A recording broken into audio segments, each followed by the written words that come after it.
morning, curling fans from Leduc, Alberta. This is the Curling Stadium Alberta Curling Series Major. My name is Sean Murray. With me again, as yesterday, is Martin Go. And this morning, we're bringing to you seaside action from Leduc, Alberta. Our feature game is USA's Korey Dropkin versus Mike McEwen. We're coming to you. First end is most ways complete. McEwen throwing yellow. Sitting shot.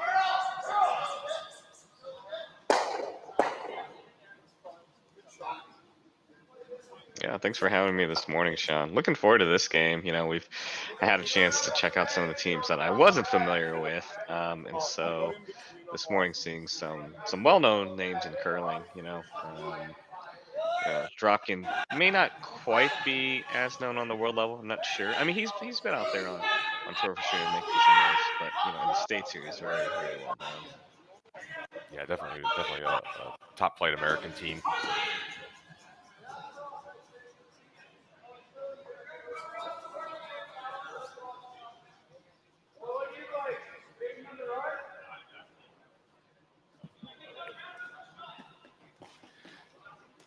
Yeah, Dropkin is actually ranked number 15 in the world, Mark, and they have already qualified for the first Grand Slam event. So it's still a pretty young team. I mean, their team name, brand, hashtag, whatever you will, is the Young Bucks, and they're definitely starting to make their mark on the international circuit. Definitely making some noise, and these guys have a big future ahead of them. Yeah, absolutely, and as great as Joe Polo was for this team, I expect big things with Sapir stepping in at the very important vice role for this team. Absolutely, yeah, Joe Polo, longtime second stone thrower for Pete Fenson, played third for this team for a few years, and this season decided to step back and focus a little more on family. So they brought in Andrew Stapera, who's a junior U.S. champion in his own right. He now takes over the third spot.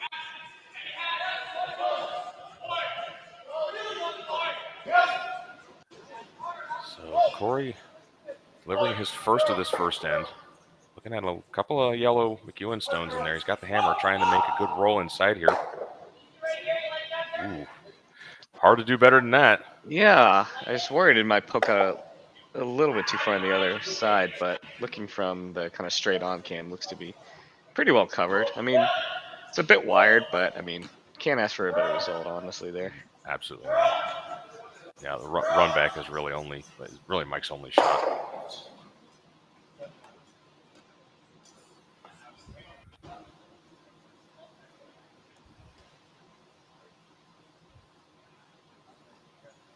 As we said, these are we're down to only the this and three other C event games left. These teams have already all taken 2 losses. Winner of this game will play the winner of Carson Sturmey versus Lee Carruthers later on this afternoon. The other 2 C games are Jack Gauthier versus Rylan Kleider and Tanner Horgan versus Kyler Kleibrink. They have 2 of those 8 teams will make it through into the playoffs. Pretty good from McEwen. Makes a run back, kills the shot stone, doesn't stick it. Still really a nice shot. Yep. Yeah. So tough C event here. Jeez, you got teams like Dropkin and McEwen down here. Oh, it's definitely a death march at any of these tour events.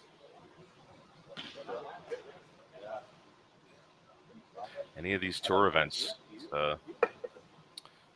really a grind once you get to the C. You end up starting to play back-to-back games, and not everybody wins every day, so you usually have to beat at least a couple of really top-flight teams to get through.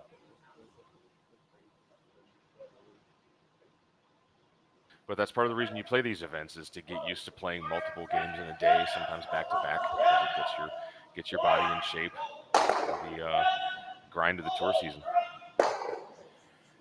And no mistake on the blank from Korey Dropkin. So No score. Dropkin will keep the hammer.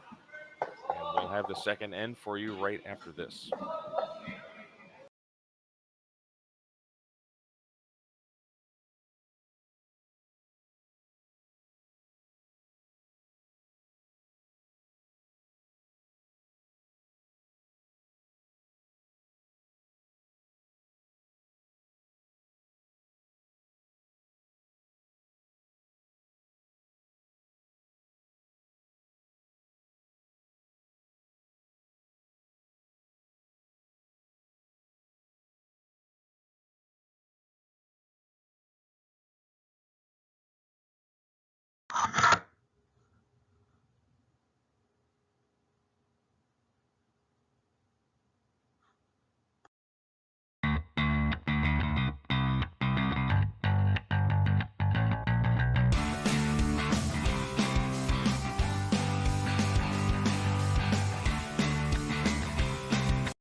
And back for the second end. And this is the Curling Stadium Alberta Curling Series Major. This is a C event semifinal game between USA's Korey Dropkin and new look Mike McEwen team playing out of Ontario this year. Got around 170 viewers watching us this morning. Thanks for spending your Sunday morning with us, everyone. My name is Sean Murray. I'm joined by Mark Go. First end was a blank. Very nice executed hit and roll. Forced a tough shot from Mike McEwen. Left the opportunity for the blank. So to start this end, McEwen throws up the center. Dropkin's lead. Tom Howell goes right around. McEwen brings another one in. Sits shot kind of back corner of the button.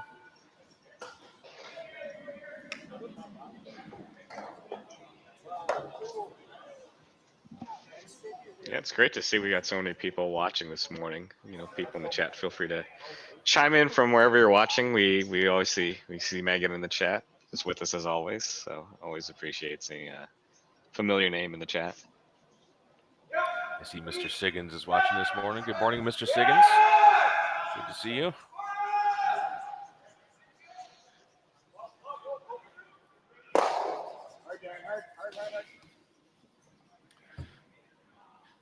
Quick shout out to Megan Edwards for running a group on Facebook called Rockheads. Always appreciate the enthusiasm for curling we see on the social media feeds. Mission everywhere is to grow the game. That's why groups like that happen. That's why we do this. Just trying to grow the game.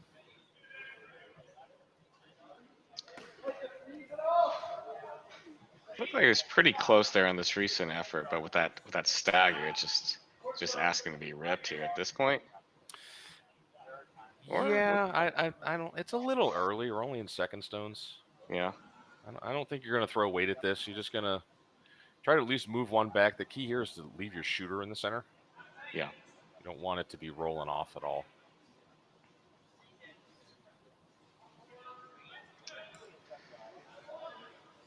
So as mentioned in the first end, you know, with Dropkin's team update with new vice here, McEwen's, you know, seeing the same thing with Ryan Fry stepping into this role. Sean, you have any thoughts about the Ryan stepping into this role and his fit on the team? No, I mean, well, Ryan's been around the game for long time. He's played played a number of years with Jeff Stoughton in Manitoba, and obviously won the gold medal with the Brad Jacobs team out of Northern Ontario. So, really great player. Obviously, new team. There's going to be a little bit of dynamic things to figure out, but Mike and Ryan have been around the game and playing for long enough that I don't think it's going to take them long to figure it out.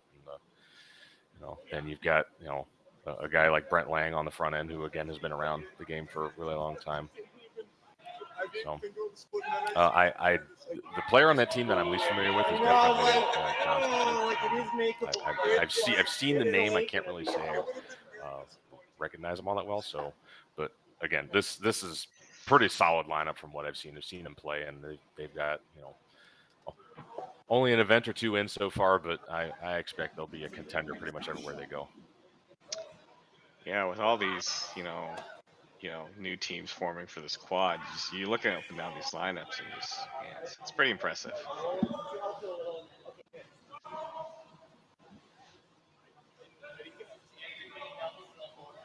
A couple more people checking in on the chat here. Looks like we've got is it Mickey from Sweden? Oh, that's great to have some European representation in the chat. And Elizabeth from Cape Harbor. Up to about 220 now watching. We're drawing quite a crowd this morning. Thanks for joining us, everyone.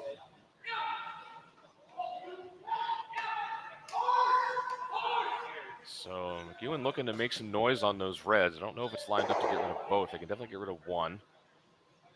Kind of keep the middle clogged. Does get rid of one. It's got some. Red's kind of in a tricky spot there, but it looks like with a little bit of a stagger, it's not too bad. But yeah, it's a little bit more congested than Korey would like, I'm sure. Yeah, so definitely needs to clear up the middle a little bit. You can make this double and make the double roll the shooter to the left as we're looking at it, but it's talking about it going the other way too. Yep.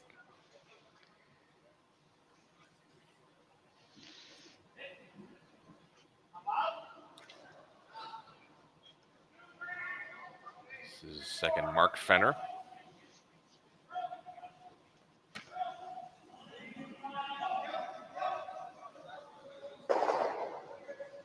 Yep. Just over the top of the red. That's pretty good result. Pretty nice shot. That's pretty much just what they were drawing up.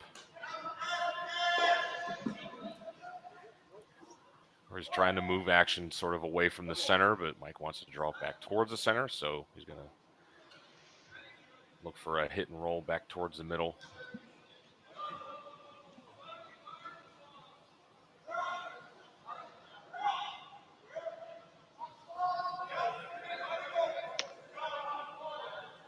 A few more people chiming in on our YouTube chat. Got Lisa from Finland, Matthew from Wisconsin. Oh, and Steffi Senekers chiming in. Snakers, good morning. Good to see you.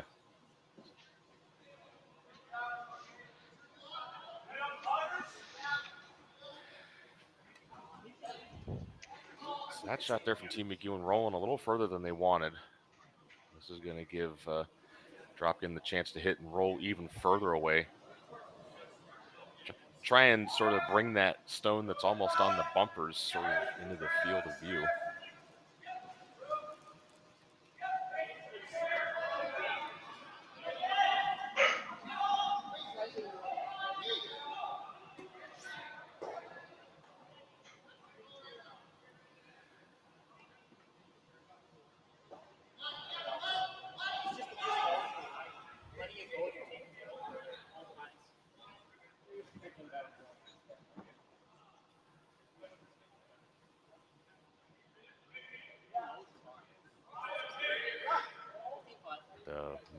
Momentary technical difficulties on our end. We're having a couple of issues with our video here, so just bear with us, folks. Appreciate your patience.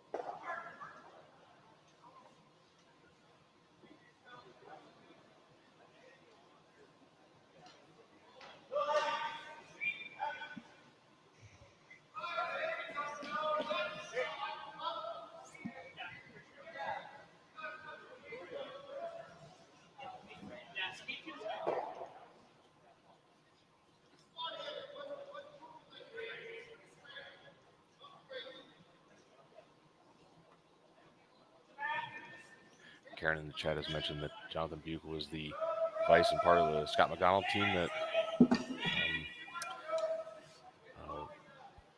like they won the Ontario men's, I believe. Yeah, I don't think they won the Brier, but I remember that team. Okay, that sounds about right. Thank you for that bit of info.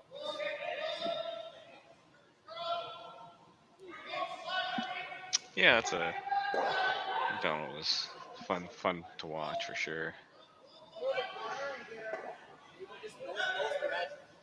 Yeah, still just working out a couple of technical difficulties on our end, and I think we just got them straightened out here. So we got the video back here. Appreciate the hard work of our production team who makes stuff happen behind the scenes.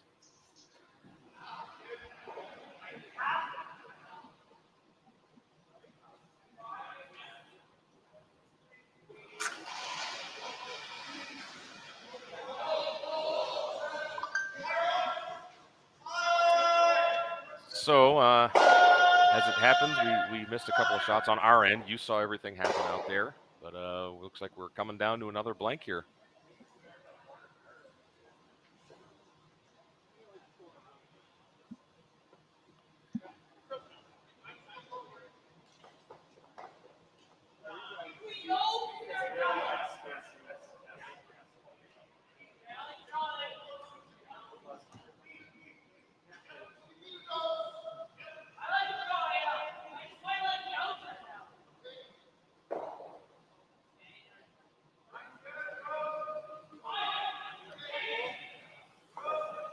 So as we said a little bit earlier, these are C event semifinal games. These are the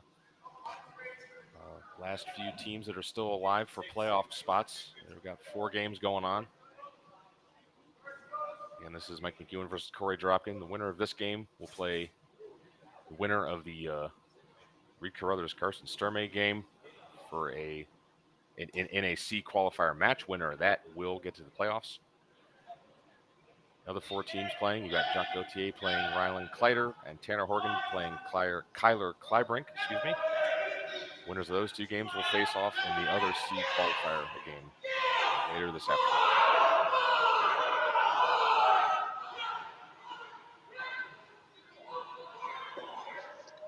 Hit, trying to sneak under that corner a little bit. Oh, this rolls out.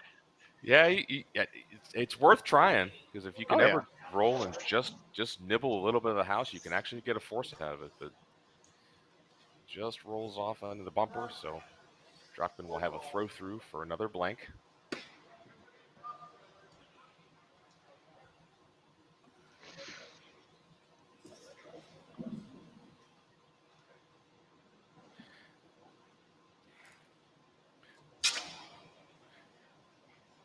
Korey is a very patient skip.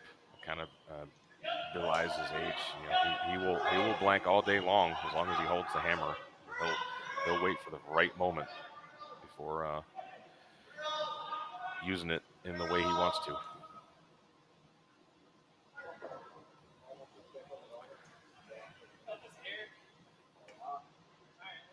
So going to school a little bit, take a look at a line that he hasn't seen. Just banking that away for future use. So another blank end. Still a scoreless game. At the third end, Dropkin will keep the hammer. We'll have that for you when we come back right after this.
All right, back for the.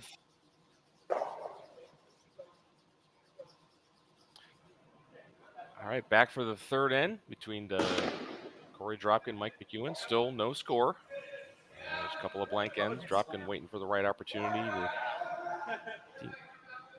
Not surprising. Game is a little bit on the defensive side. It is an elimination game. These teams don't want to go home with nothing. So we'll see when they start to mix it up. Yeah, I think these teams are very respectful of each other, very aware of each team, and no one wants to make the first mistake here. So center guard is just a touch off center, and that come around from Tom Howell goes to the back of the forefoot, not quite where he wanted it. So see how things shape out in this end.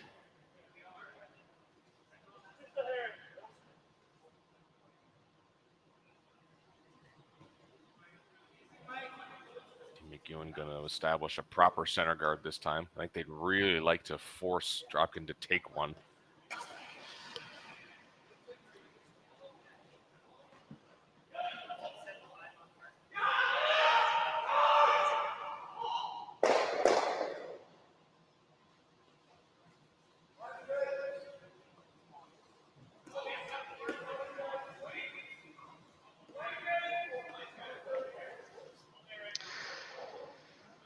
So looking for the come around.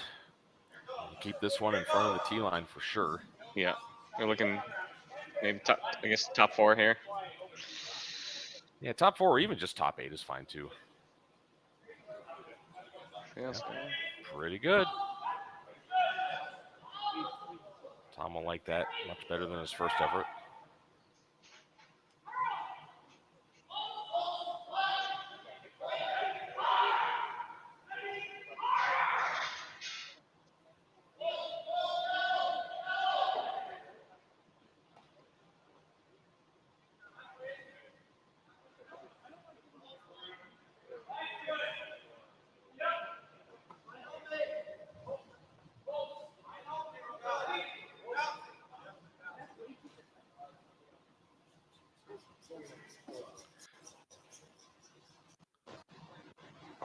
Trying to get this one to it. Ooh.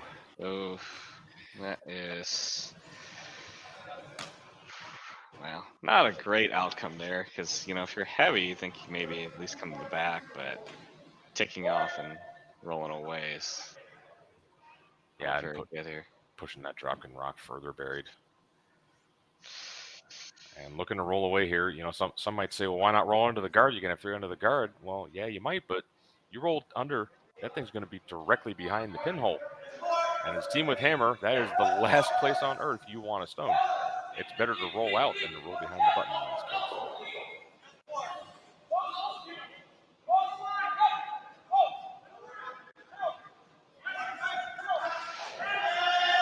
Late sweep to get it come down and to hit it thick, but just a hair thin and kind of rolling out here. Yeah, that's really not a bad outcome. Again, you prefer to do that than to either nose it or worse yet, roll inside. You got to be sure you're rolling away.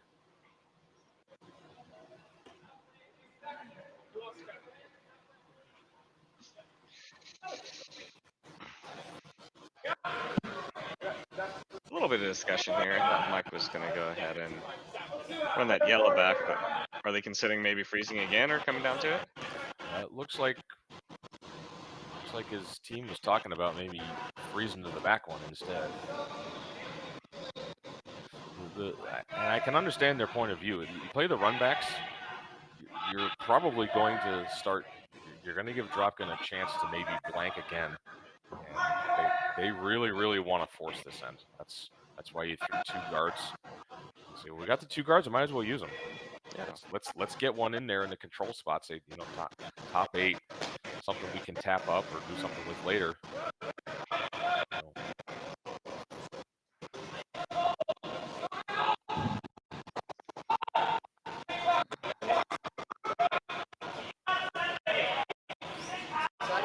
Guard just nicely. See if we can get to the corner of this top red. That's just about perfect. Pretty nice. Didn't bounce off and to the open. I couldn't ask for much better than that. Oh, that's a really well placed rock. Not really much Korey can do with that. So he might be well advised to maybe start dealing with these guards now. Because as much as McEwen wants to force him to one, Korey does not want to be forced to one.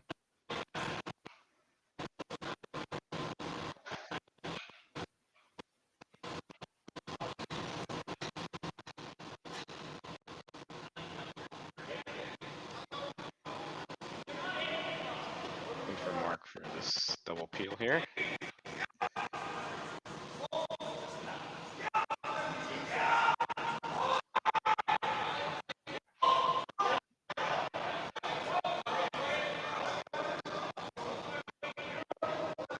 Definitely might have just the top one, a little thin. Yeah, a little thin.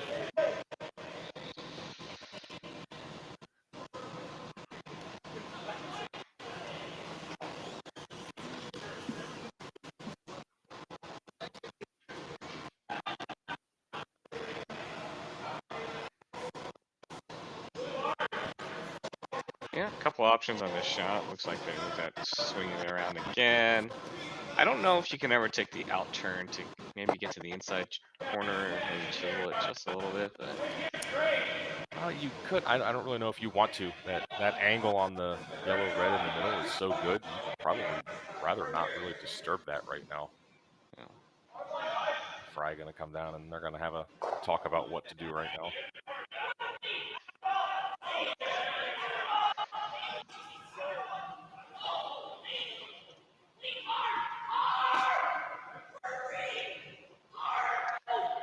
While I talk about that shot, I see in YouTube we've got over 300 people watching. It's awesome. Watching this draw 9. Yeah. Good morning. Oh, Rich Harmer, master photographer, checking in from Thailand. I can't believe I almost said Thailand. I don't think I slept enough. Morning, Rich. Good to see you. I'm sure it's. I don't even know what time it is. What there. time it is? Yeah. It's got to be like nighttime over there.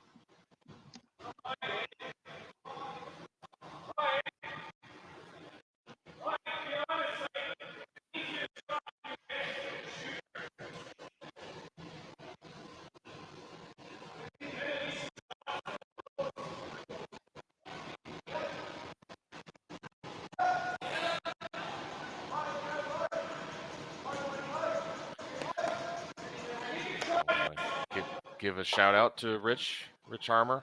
He's also a partner in this curling stadium venture. Takes care of a lot of the IT stuff behind the scenes, servers and things like that. Thanks for that, Rich. Much appreciated.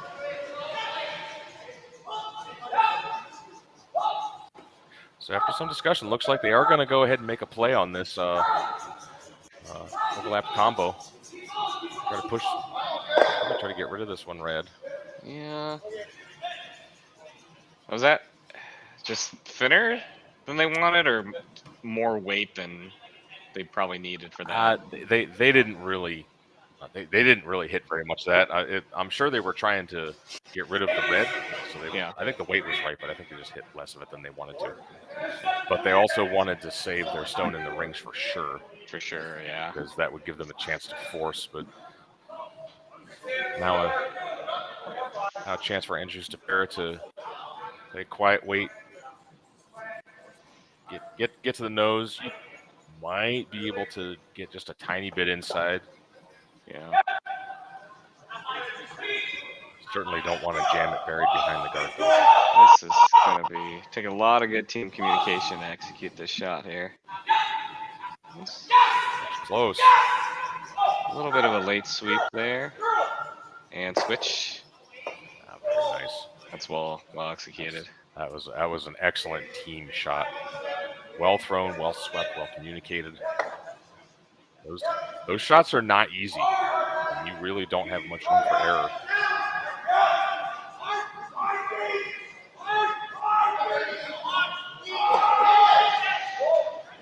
So Sean, I don't know if you got a chance to see any updates from World Curling overnight, but it looks like there's been a few new provisional members.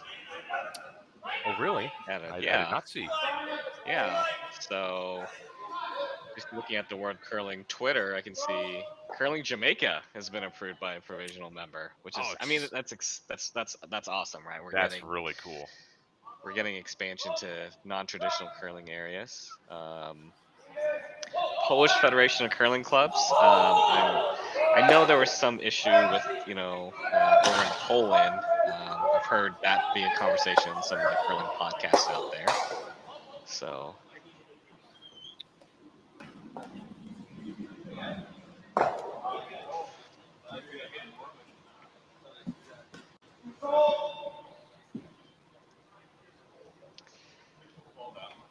yeah, there's I think Rocks Across the Pond. They have a episode that goes a little bit more to details about the Polish Curling Federation, but it essentially allows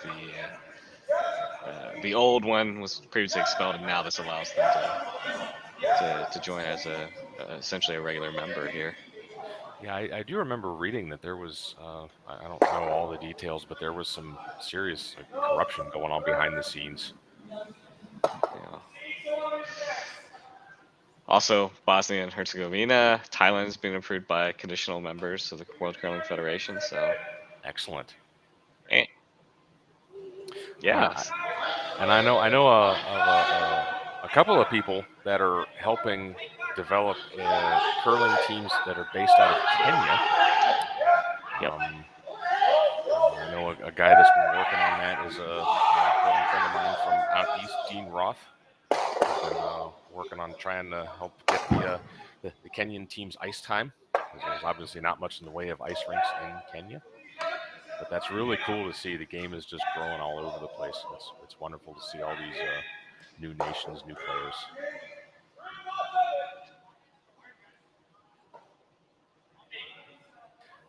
And I also think before that, Dean was also a part of helping the Ukrainian teams in some respects.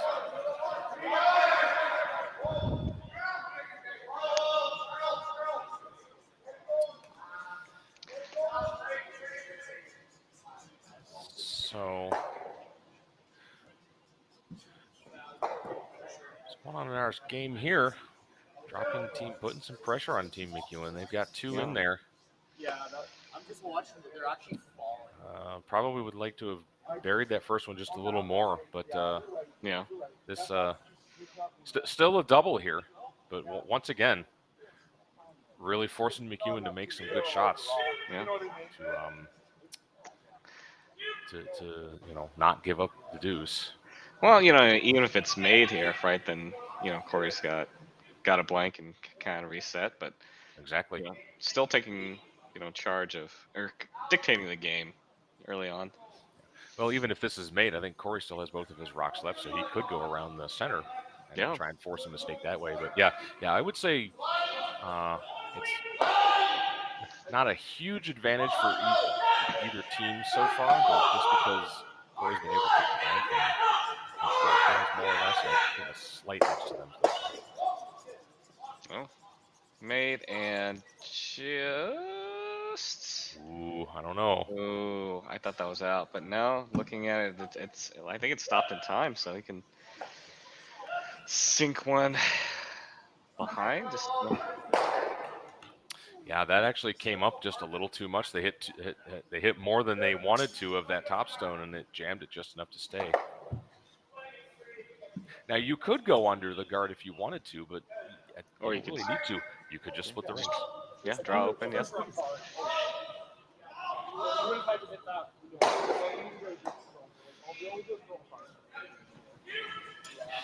it looks like they're.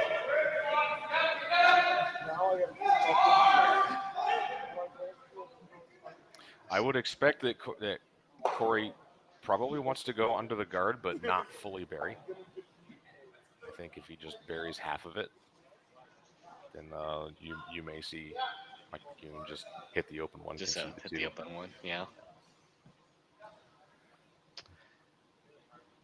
Yeah, because you can't ever freeze right on top because you just bring 3 into play if it's not made. Oh, you're never playing a freeze. That's way too risky for very little reward.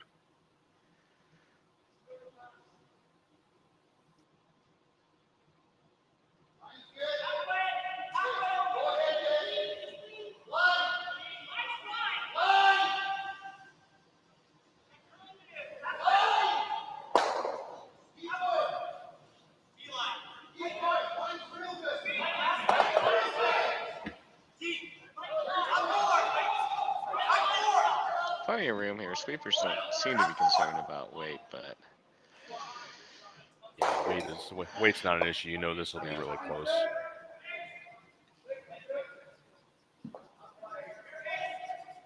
well done there. Just a nibble of the top 4. Mostly buried, but it really forces the hand of McEwen. Like, Yeah. what do I do here? If I can hit the open one and just concede a really easy 2, Yeah. but anything else that he tries does bring 3 into play. Yep. Yeah, I think they're maybe looking at this. Oh gosh, the slash here, because you don't.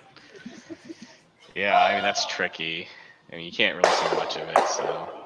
Yeah, I think he was briefly considering, is it worth taking a run at that run back double? But, oh boy, I really, Yeah, that's. yes, it's there, but is it worth it? I really don't think so. I think you just take your medicine, hit this one, concede the 2. Yeah. You'll get the hammer in an even end, and see what you can manufacture. Yeah, I agree. Early on, just no reason to get too far behind here.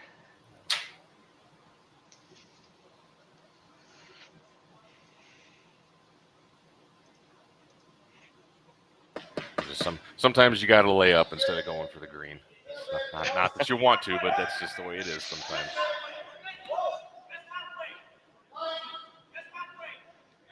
Yeah, that's true. It's I'm very fond of playing in league or Bondsville saying the double's always there, but So hits and rolls in a little bit and shrinks the house just a little bit. But Korey's really got the exact same shot, and with sweepers like Mark Fenner and Tom Howell escorting them, I don't think there's really any worry about making this. no.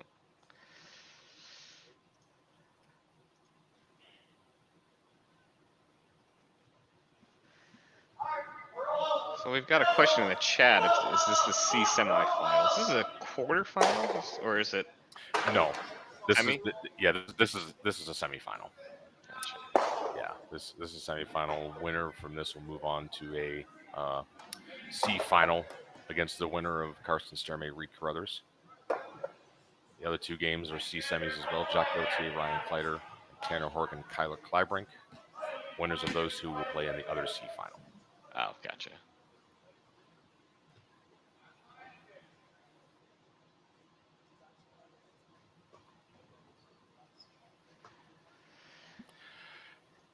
Brackets are posted on curlingzone.com if you want to go check that out. That's actually kind of where I was looking and kind of see it. And so I think what kind of got me was seeing that there were a couple of qualifiers out of it. Yeah, this Right.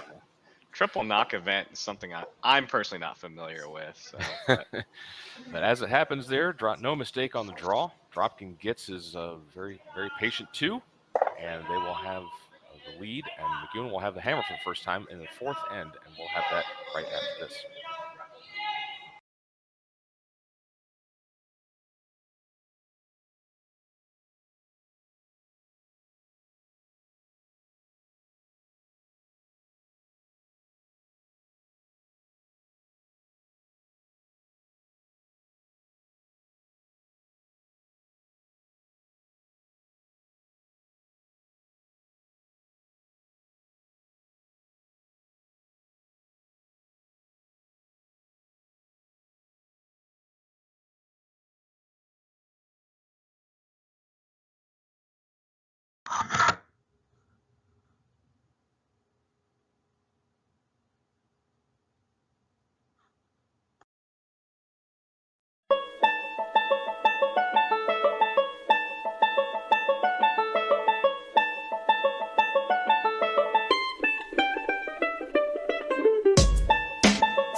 back now for the fourth end. Team Korey Dropkin draws first blood and scores 2 in the third end. Team McEwen will have the hammer for the first time. See what they can do with it to get some offense going.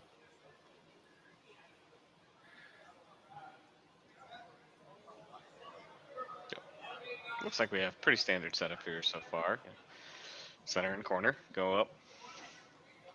Yeah, and this is some teams with the lead after scoring a 2, they'll put their first rock in the top 4 foot, but that's not Dropkin style. He throws a center guard. He wants to keep mixing it up. That's some might consider that aggressive, but honestly, if you want to maintain control of the game, control of the action, that's actually the way to do it. And that shows a confidence in your team's ability to execute the shots. When you got Tom Howell placing them like that, that makes it pretty easy. Wow. Yeah. Pretty good. I think that.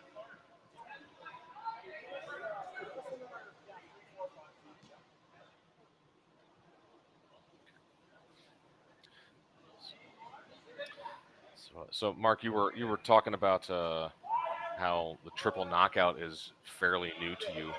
Yeah. It's typically a format that you only see at tour events like this, and I mean it's basically as it sounds.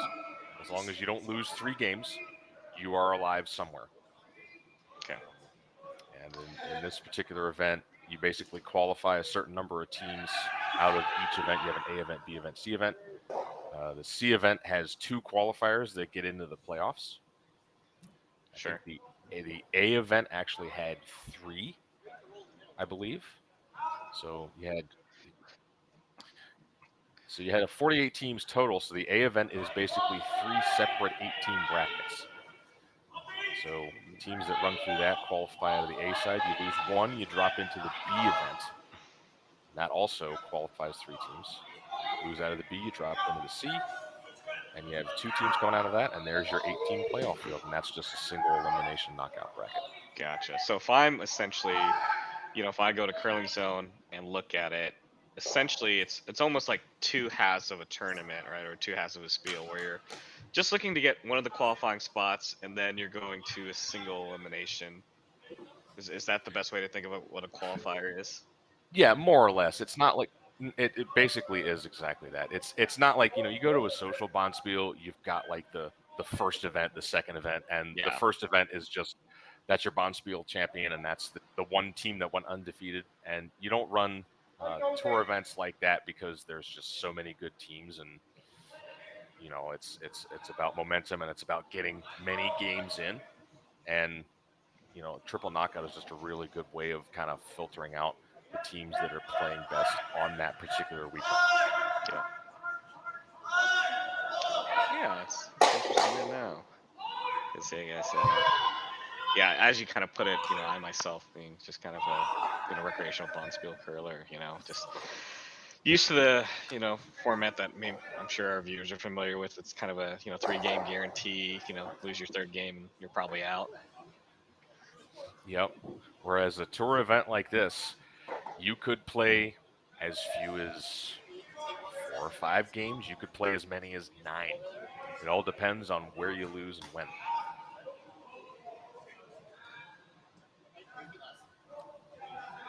Sometimes it could be as few as 3 or as many as 10, and it really all depends on number of teams, how they've got it structured. But there's a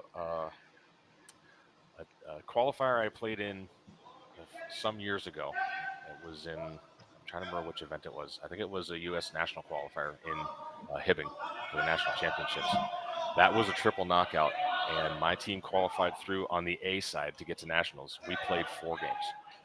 There was a team that lost their first 2 to fall into the C side, and they won either 7 or 8 games in a row to get to nationals. And that was the bracket. It was just, game, just steadily up. And that's the thing. You lose the 2 and fall into the C bracket, and it's an absolute death march. Jeez. Nice shot by Mark Fenner there. Well swept and managed. Pretty well covered, forcing Mike to kind of play down to it here. Yeah, Dropkin's team is executing really well so far. They're really putting some pressure on McEwen to making them make some really tough shots. Yeah, And you know, that's absolutely what you got to do against teams like this. You gotta put pressure on them. It's what it's all about. you know, as young as they are, you know, the core of that team has been, you know, playing together for such a long time and have worked out, you know, their communication preferences over the years.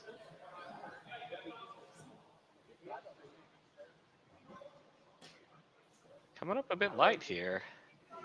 Yeah, that's definitely short, and that's not where Mike wanted that one. Yep. Korey quick to tap room up there and Absolutely. guard the guard, I guess. This situation 100% favors him, and he's gonna take it and run with it as long as he can. And I think you're gonna see McEwen have to start cleaning things up on the next shot. Yep. This is congested, and he's really got nothing to work with right now. But Sean, I also wanted to ask about some more World Curling news here. So Okay. it looked like Mr. Bo Welling has been voted as new president. I don't know Bo, but he appears to be very well. Keep in mind, I do curl, you know, out of the South here, and don't get a chance to go up north here. But you know, from what I've seen, is he's well regarded in the curling community. He is extremely well respected in the curling community. Bo owns a golf course design company called Bo Welling Design, and he first came to curling, I believe, in about 2006. He saw it in the Olympics, and the way the story was told to me, Bo lives in, I believe, South Carolina, Oh, and nice. Greenville, South Carolina, I believe, and he saw curling on the Olympics and was instantly taken with it. And my understanding is that he immediately got on a plane to Bemidji, Minnesota, that was about 70 degrees colder than what he was used to. Got up there to watch nationals and was just immediately taken with it and has been a huge part of the game ever since. And I did have the pleasure of meeting Bo a few years ago. Wonderful, warm man, generous guy, really cool. And yeah, I was very pleasantly surprised to see that he's now the new president of the WCF. That's really cool. Big congratulations to Bo. He's going to do great things. You know, wonderful guy. That's awesome to hear. You know, myself as, you know, somewhat a newer curler, right? You know, and we know curling is a sport steeped in tradition, but you know, to get someone that's, you know, just saw it and knew, and now just, you know, being a very important part of the curling world here, and excited to see, you know, newer representation in curling, but then also someone that's probably going to use his skill set to help, you know, bring new clubs to non-traditional areas. So that's always very exciting. Absolutely, I'm really looking forward to seeing what goes down with him at the helm. It's going to be cool. It's going to be fun to watch.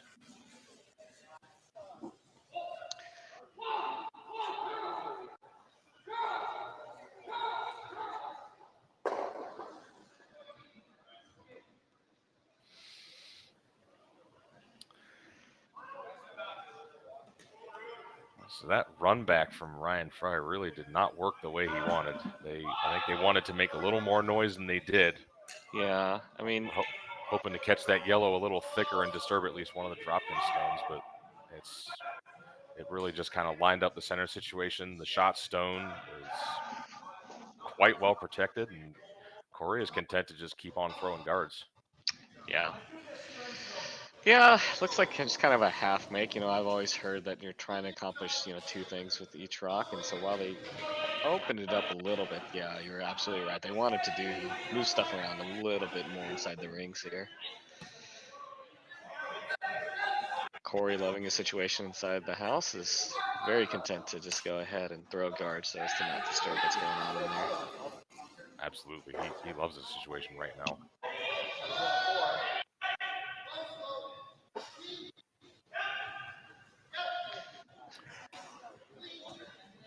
Pretty well placed, and still a lot of work for Team McEwen to do. Yeah. I was wondering if Mike is going to start looking at running on some of these corners back here. Well, I guess he really just has one unless he wants to. In my experience, you typically don't run corners unless you really have no other choice. Yeah. Because they're much harder to call. You know, you're trying to hit a very particular spot, while you still have rocks coming before skips rocks. You're always trying to open up the middle to make it because it feels simpler. Ooh. Not gonna be happy with that result. Well, it's still better. Middle is still open, and it did create a double on those reds. So Korey will probably still throw a guard. Yeah. But they need to be a little bit precise about where they place it, just to not leave a double. Yeah. So you're looking for somewhere, maybe just on the left side of center here. Or... Yeah, if you're just biting center, that's what you're looking at, because you're guarding a double, but you're still just guarding one rock. You're guarding the top one. Yeah. Now with how the red rocks are lined up, do you have to be a bit more careful about your depth here? Or? It's more of a line shot than anything. As long as you've got it in the way of the double being made, that mission accomplished. You don't want to be too tight, obviously. Like, you don't want to be just a foot from the house. So just about halfway. I'd say Halfway. Maybe level with that other red guard, or just a tiny bit deeper than it, is where you want to be. But it's more a line shot than anything. Just bite the center line to be perfect.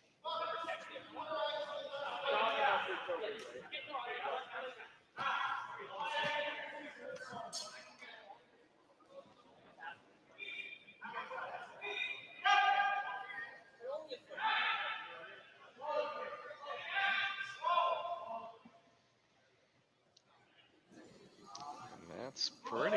Across the center a little bit. Ooh.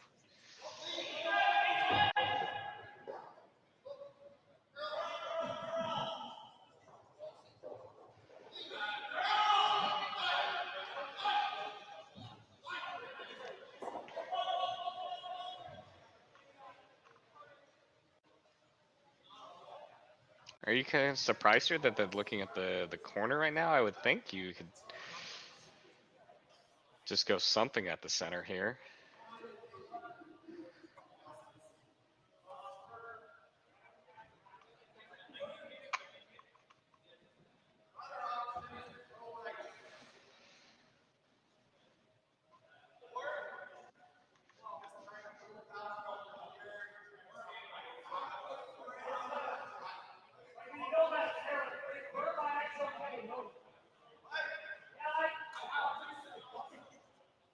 Yeah.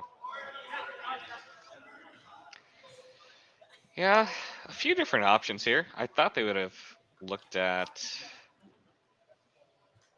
maybe running something towards the center line back, and maybe saving some of these corners, but initially they went to the corners here, so curious to kind of what.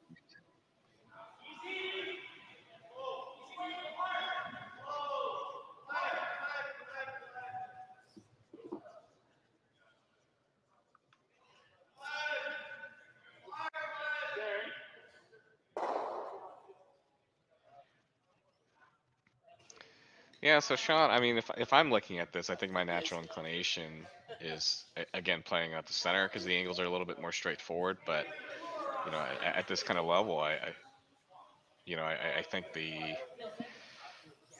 playing in the corners, right? They're going to be pretty close, right? Just at that level.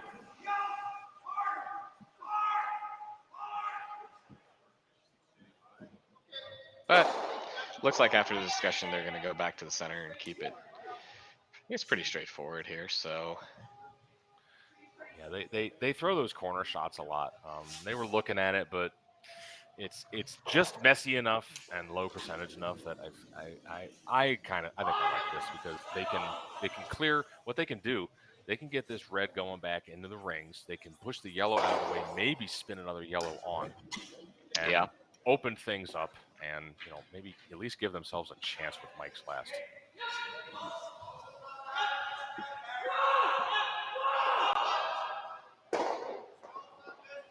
Ooh. He did not want to do that. Bit of bad luck catching it pretty thin there. That's a really, really rough break. Pushed them both buried and left yet another of his. He's got all the lemons in the world on the right side of the sheet, but is hard pressed to be able to use any of them. And Mike's body language says just one thing. He's just really. Like, did that really just happen? It's actually hard to imagine a worse outcome on that. Yeah. He not only didn't remove either Dropkin stone, but they're both buried now. And now what's he gonna have on his last? He's really not gonna have much.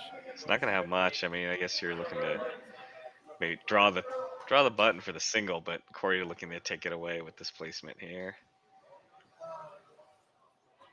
And you place this well. McEwen's gonna have a really tough shot to score. Yeah. You could just drop this half in the 8 foot wide open, kind of covering the right side of the button. Where's your draw path? Yeah, oof, that's gonna be scary.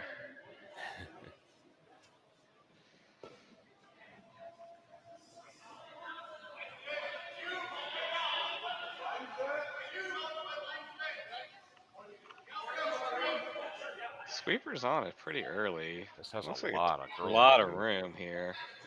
This is still on the corner over there. Are they gonna have to take it off the corner here? Nope. Clears the corner, and it's gonna end up. Ooh.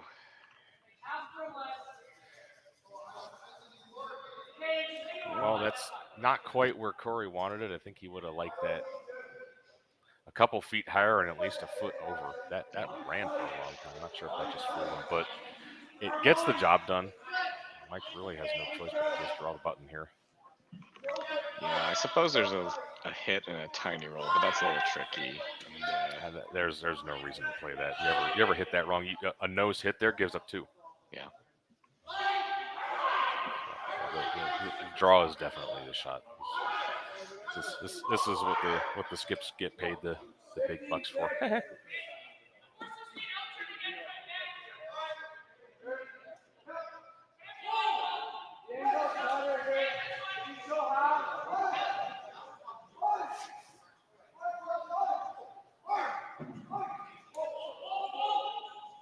That was a fun shot here. Just draw the button against 3. No problem.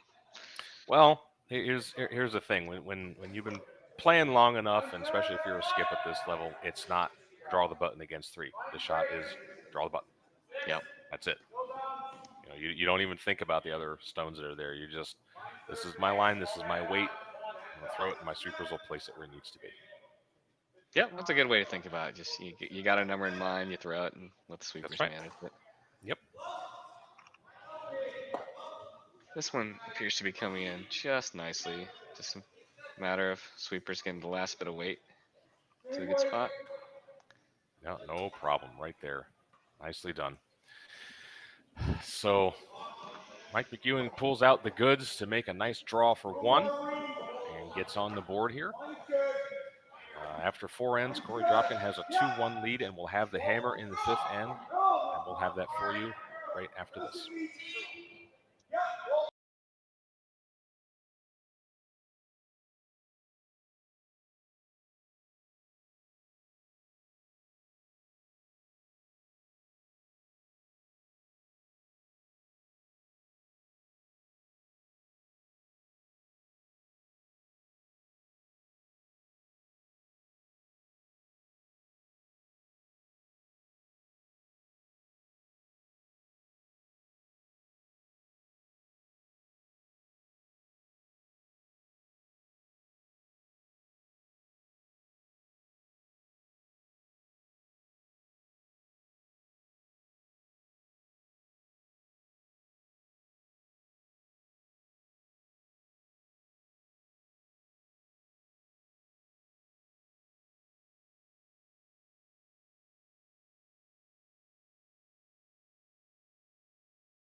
All right, we're back for the fifth end of this C semifinal matchup between Korey Dropkin and Mike McEwen at the Curling Stadium Alberta Curling Series Major event in Leduc, Alberta. My name is Sean Murray. Joining me is Mark and Go.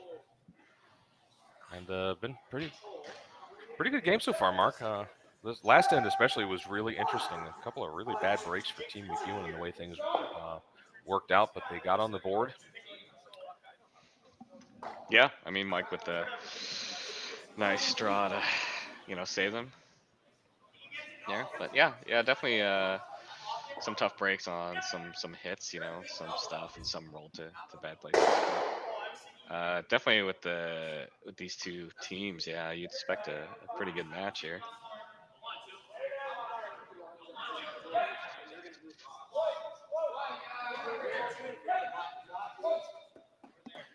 It's a fair assessment to say that Korey's last, he had a chance to put some really serious pressure on Mike, and would have made it really difficult for him to score at all, but didn't quite work out and left Mike to draw for one. And we'll see if in the second half if that might come back to bite him a little bit. I mean, he has control of the game, but it is only by 1 point. Yeah. So shout out to all the people watching us. Looks like we've got over 400 people watching us on YouTube and over 60 on the Facebook Live page. So if you are watching, we welcome any feedback you guys have for us in terms of audio, stuff you guys want us to talk about. Feel free to share this with your curling friends or people that are just, remotely interested in curling.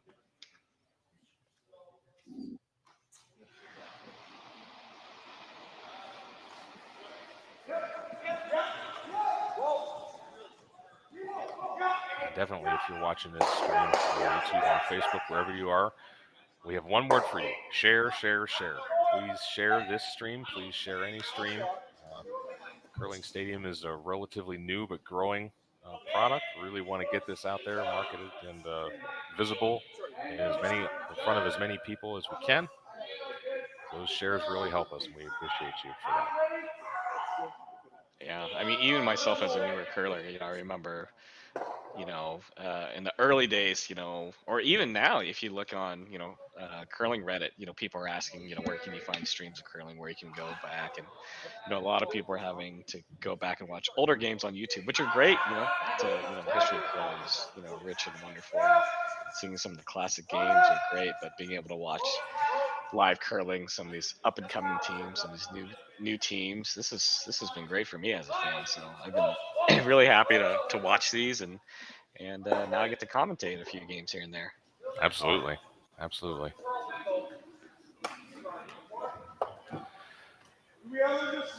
So McEwen with 2 guards up, Dropkin with 2 around.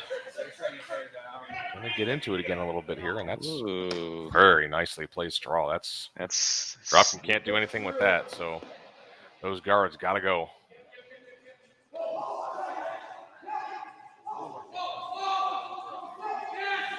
Now, if they had dropped that where it was just kind of corner frozen to the top of that red, is the call still the same here? I think rid of the guards. I think you'd still see it because those guards are the stones that are the biggest threat to Dropkin on the ice. Very nice double peel from Mark Fenner.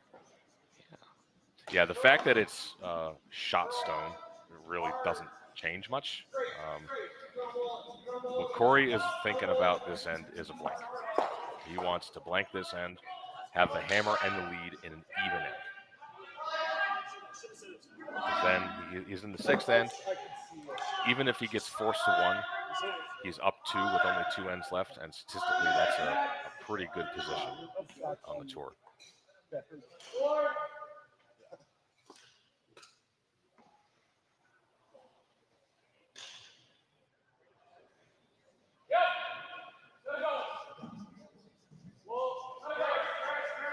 You're now looking to play the hit on those reds. Yep.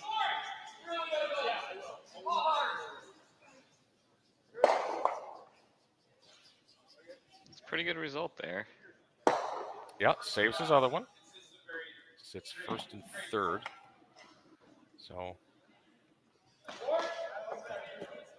A lot of rocks to come, but the force is maybe still on the books if he can maneuver things around the way he wants.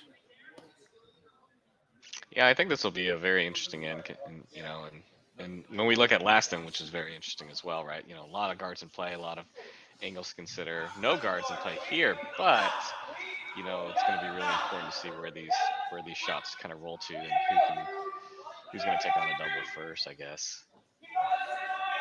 In that respect, I would almost say it's who's going to leave a double first. Yeah. And there you go.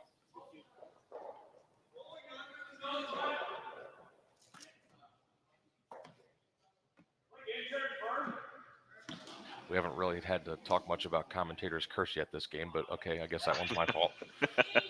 I say it and it happens. Say it and it happens. Sorry, Mark. Sorry. I'll buy you a drink next time I see you.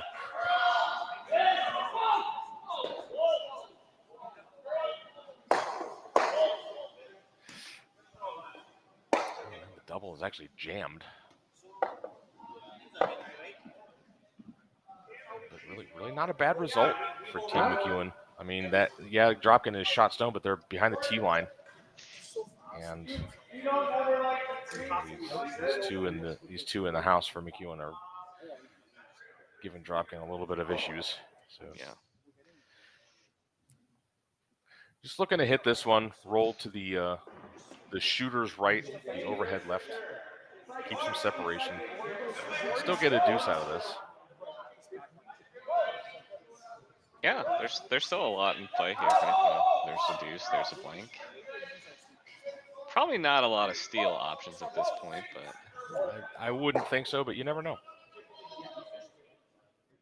And as you said, yep, roll over to the left-hand side of the screen. That's going to leave another double back. That's going to leave a double there. But if this double is made, there'll be yet another double. So have to see who makes what and who leaves what.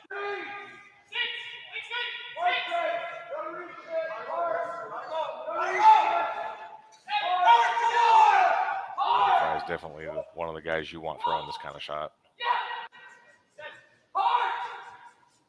Sweeper's on it to hold line here. And called no and mistake. made. Yep. Sticks it very nicely. Does leave another double back, but you can't avoid that really, yeah. And happy to make the double. Yeah. Well, once that last redstone came to rest, I was starting to think at that point, this is kind of looking like a blank now. Yeah. Because double, and there you are. It's just, man, it's just so routine for these guys. Oh yeah, this is just standard tool in the bag for players at this level. Just throw it hard, hit the broom. You make one, and you make the other. Yep, just like that. Korey makes his.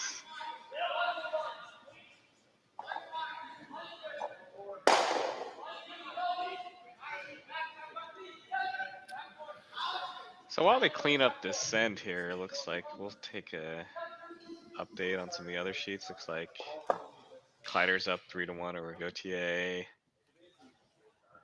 Oregon and Kleinbrink tied up 2 each. And it looks like Carruthers is up 3-2 over Sturmey, although that appears to be an end behind, so maybe we have an update there. So none of these games are runaways. Oh, here now Carruthers. That they just had a measure and scored a big 4, so brings the score to 7-2. Carruthers over Sturmey. I was just about to say how none of these games are runaways. I guess I have to take that back. That's you didn't curse it though, so I didn't it already even know happened about it. It already happened. So yeah, I'm not going to take the blame for that one. That's not my fault.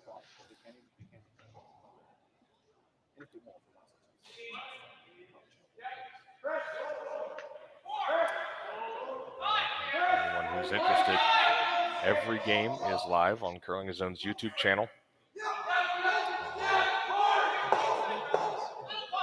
I believe this is the only game going this draw that has commentary. Not commentary, but every game is live. Watch whoever's playing whenever you want. one of the goals of Curling Stadium is to not just broadcast from as many events as possible, but to broadcast as many games as possible at the same time. So, hey, Sean, I was wondering here. So if you look at Curling Zone, and you see the games here, there's some YouTube buttons that are red and some that are blue. Is does that have to do with commentary, or is that something else? I wonder if that's so. I think it's got to do with production quality. Okay. I think the red ones are more full. Red ones are more fully produced, and the blue ones are what's called tier 3. It's just a little more basic production. Gotcha. So it's more of the camera setup and angles and whatnot, and the split screens and things like that. Right. Yes, exactly.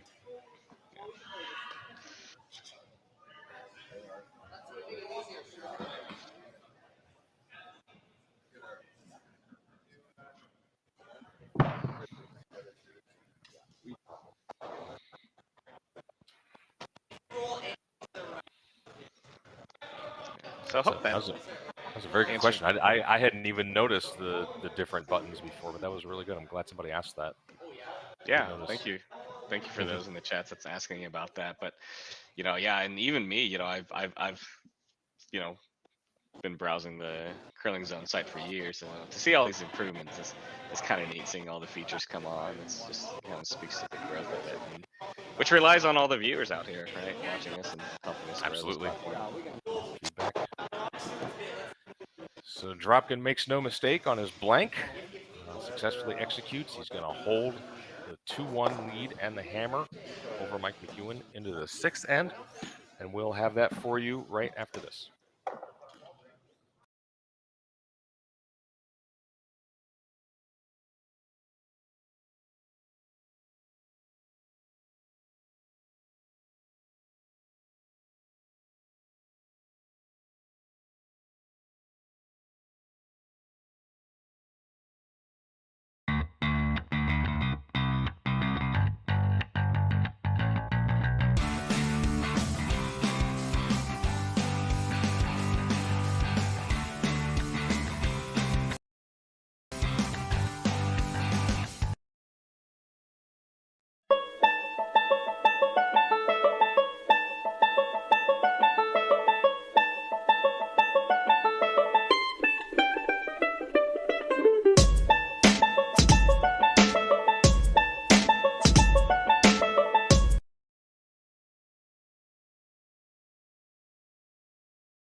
All right, back for the 6th end between Korey Dropkin and Mike McEwen. Dropkin very patiently holding a 1-point lead in hammer in the 6th end. We did just get confirmation that the Carruthers game is a final. So the winner of this game, McEwen Dropkin, will take on Reed Carruthers in one of the 2 C event finals this afternoon. Yeah, that'll be a heck of a matchup here. Either Korey repping for the U.S. or the I guess, the battle of the former teammates there between McEwen and McEwen Brothers, yep. Brothers, yeah. Mm-hmm.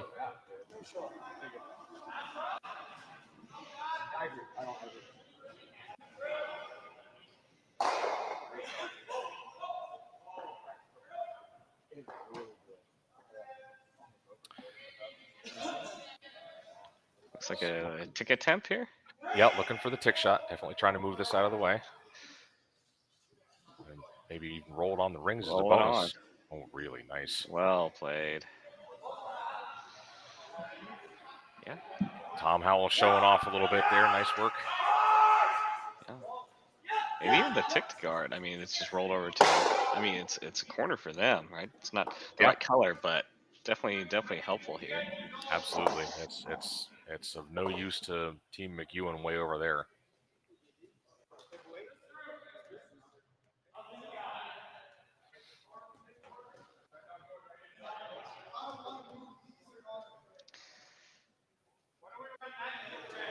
So just looking for the tap back here.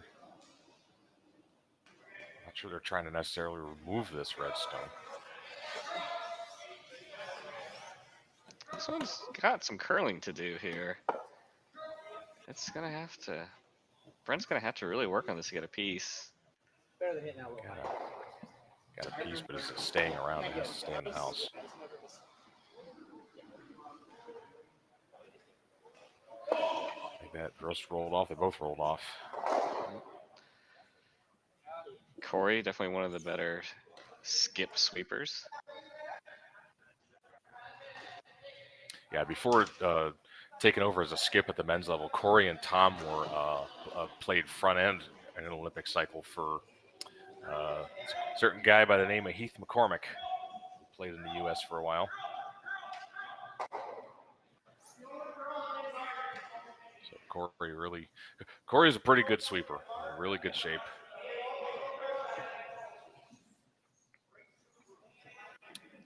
Are you kind of surprised they went after the guard there, not sink one in? No, not really, because with the lead and the hammer, Korey's main objective this end at the worst is going to be to just score, even if he scores one. Yeah, he doesn't want to get junked up and maybe give McEwen a steal, because that's definitely what McEwen's trying to do is steal this end. So keep it as simple as possible. Blank is obviously fine, but scoring is good too. So he wants to keep it simple. McEwen is the team that needs it complicated.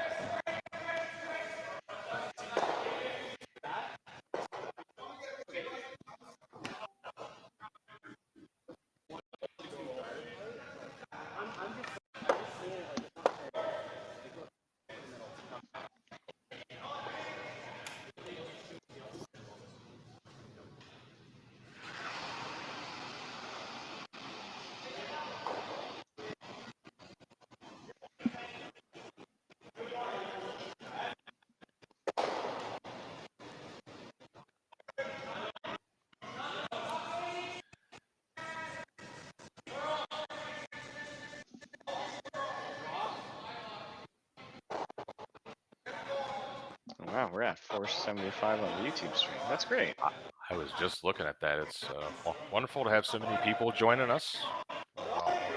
Varied parts of the world. I know we had reps from Sweden, Finland, Rich Harmer from Thailand, various places throughout the U.S. Glad y'all could be with us.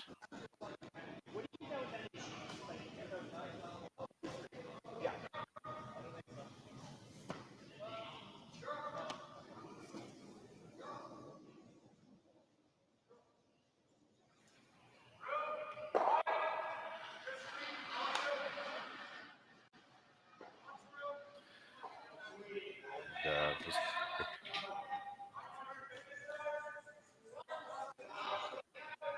some minor technical difficulties on our end with our video. It's not going to affect what you guys see out there, but we're just having to work on a couple of things here so we don't see the game as it's happening. So just bear with us.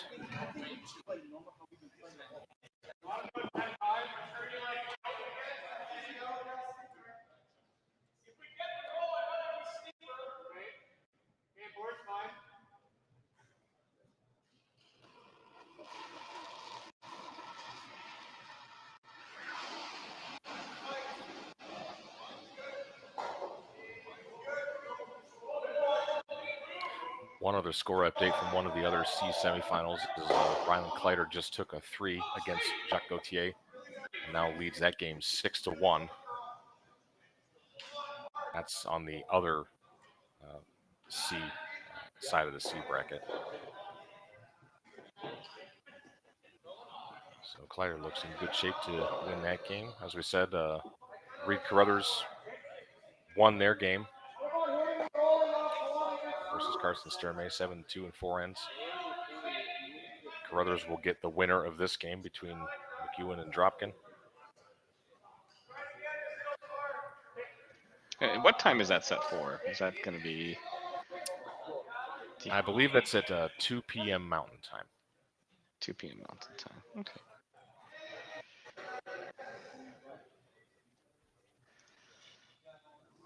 Yeah, so quite a bit more curling for today. For those that are watching today, we'll have a few more draws, a few more games to cover today.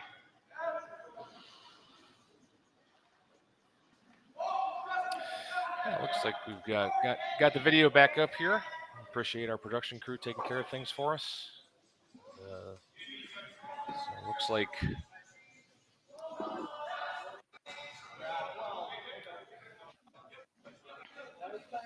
the only stones in play right now are really McEwen stones. Just that one that's top 12.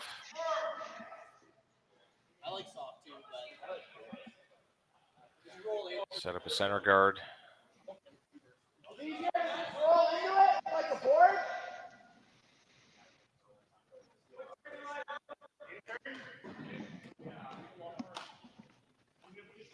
can't roll out. We just want to get our shooter out. Now, is it more important for him to? Are you looking for the double or peel or? Ooh, this is a bit inside. They're definitely looking to get both of them. It's pretty close actually. Oh, there you go. Thought I was gonna finish a little bit harder. Leaves a couple corners, so there is a spot for Mike to go to, but we'll see if he elects to throw up another guard or not. Nope. You know, at this point, he's realizing I'm probably not stealing this 10. Yeah. So the best he can hope for is a force.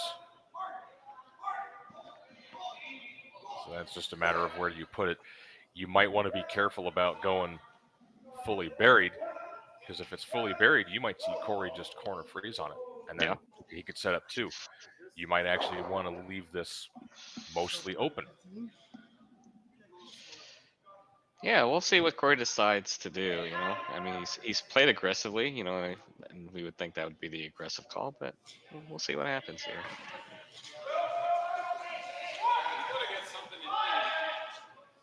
A few more people checking out on the YouTube chat. Looks like we've got over 500 members. That's amazing. Or 500 people watching.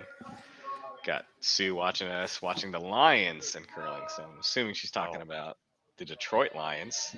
Oh which, boy, my sympathies. Ugh, I mean, why would you do that to yourself? I can't really say that as a Bears fan, so I mean, that's fair. We'll just agree to dislike the Packers. So.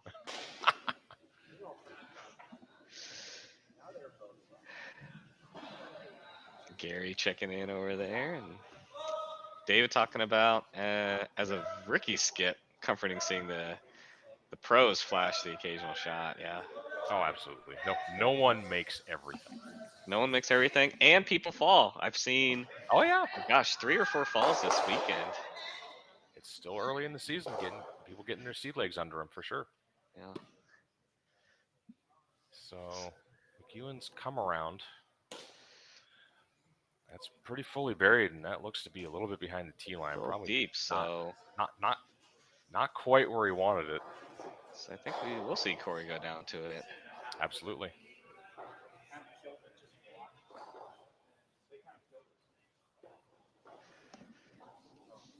Seneca chiming in for the Lions. I mean, who are they playing? I don't know. I don't follow NFL football as much as I used to. I mean, are they playing a college team or? Oh, jeez. I mean, if they're playing a professional team, it's a different story. Man, somebody's being saucy this morning. I kid. I mean, that's all I have as a Bears fan who are Fair. If you're for an NFL update, the Bears are already losing, down 7-0 against the 49ers. Where at least the Lions are tied with the Eagles. So. That's something.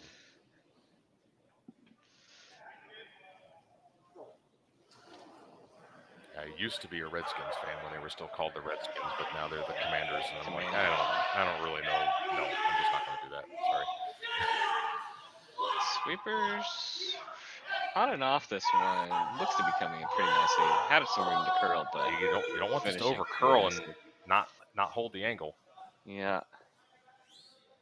Gets down to the face. I think it's still just shot stone. I think so. Yeah, I think the saving grace is, Marks had slid a decent amount behind T, so he had a little bit of room, but I feel like Korey would have liked that a little more to the center, like maybe not frozen dead on the nose, but sort of half frozen. yeah, Because then this freeze, it would be really tough for McEwen to freeze and not leave some kind of shot. But now he can do the same thing, freeze, and Korey's going to have no chance to get it out. yeah, not an easy shot by any means, but you feel like Korey let him off just a little bit, like we saw a couple ends ago. Well, the nice thing about it is that Korey's got nothing but a draw with 4 foot. That's exactly what he just threw. So he knows the speed. Either he'll have some kind of draw tap for 2, or just a draw for 1. Yeah, that's true. That's the advantage of having a hammer here.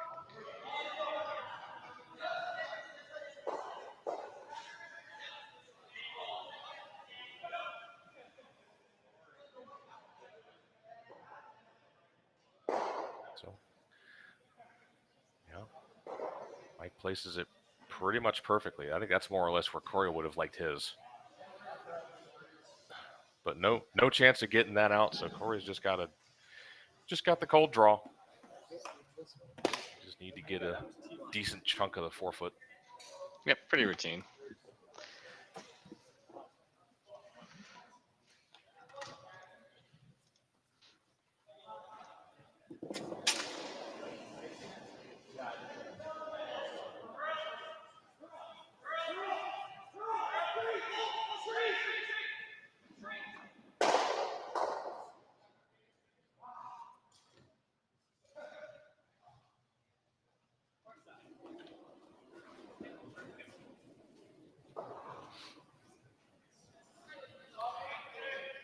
Korey just looking for the button, or close to it.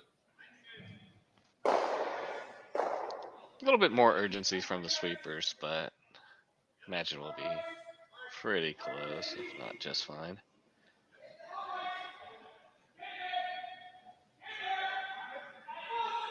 Sweepers working it hard. Oh, that's no mistake. That's the power of youth right there. Advantages of the young bucks for sure. So nice easy draw there. Korey Dropkin gets 1 and now has a 3-1 lead over Mike McEwen after 6 ends. And we'll have the 7th end, McEwen with hammer, right after this.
All right, back for the 7th end. Really good tight match here between Mike McEwen and Korey Dropkin. Dropkin with a 3-1 lead. 2 ends left. Mike McEwen down 2, but they have the hammer. Want to get going a little bit on offense here.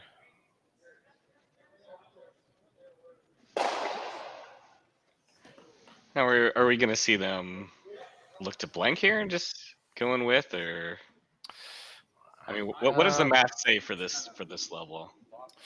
You know, I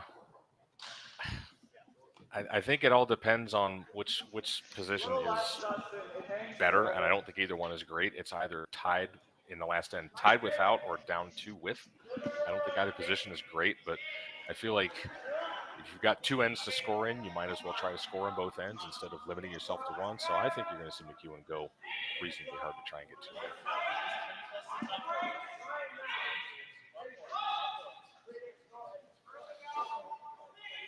Yeah, statistically, it's, at least at the slam level, I don't know about the tour level here, it's really not great to be in either position. Winning percentage is between apparently 8 to 10%.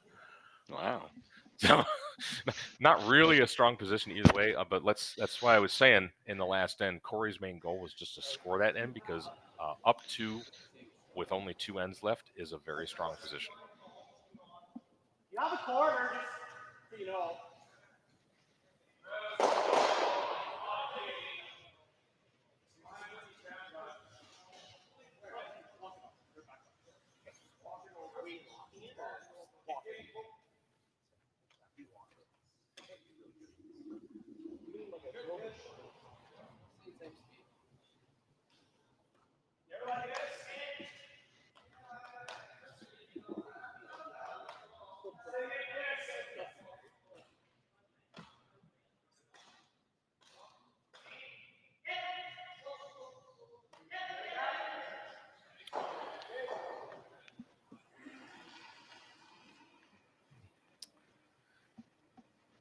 So based on the shot selection here by McEwen, throwing stacked corners on one side, it looks like they're going to be doing fairly hard to try and get 2 here.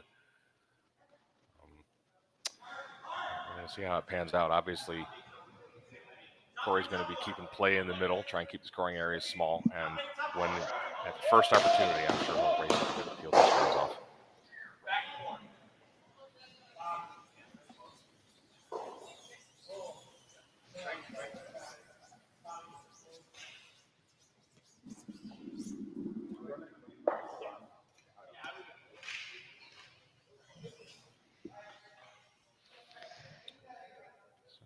That draw didn't quite land where Korey was wanting that. They would have liked that a little more buried.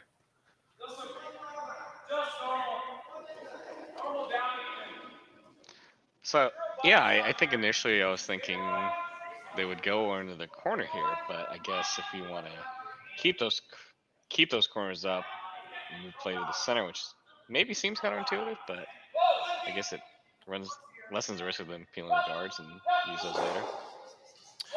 Well, the one thing McEwen absolutely doesn't want to do here is give up a steal.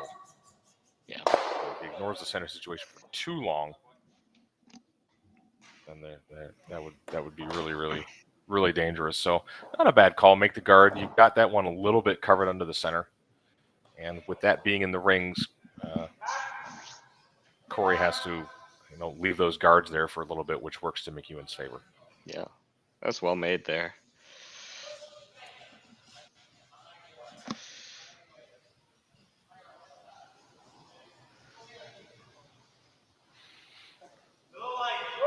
Mark Fenner will be looking to remove this yellow. You're going to be rolling somewhere, so as long as you stay in the rings. It's out there's a way. Oh, it'll finish. It looks pretty good. Okay.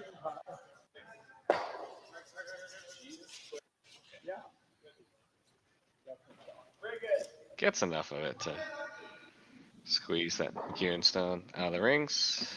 Yeah, that kind of shot shows the importance of those quiet hit weights. You don't, at this level, you don't see players throwing nothing but up weight normal hits at stuff. they throw the quiet, the hacks, the boards, because the sweepers can actually control those speeds and manage them better. And you also save your shooter in the rings more often as well.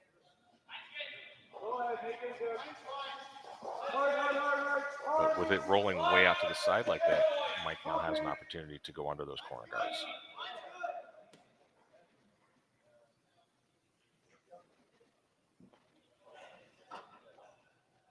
Oh, this one appears to be heavy. May overcurl just a touch.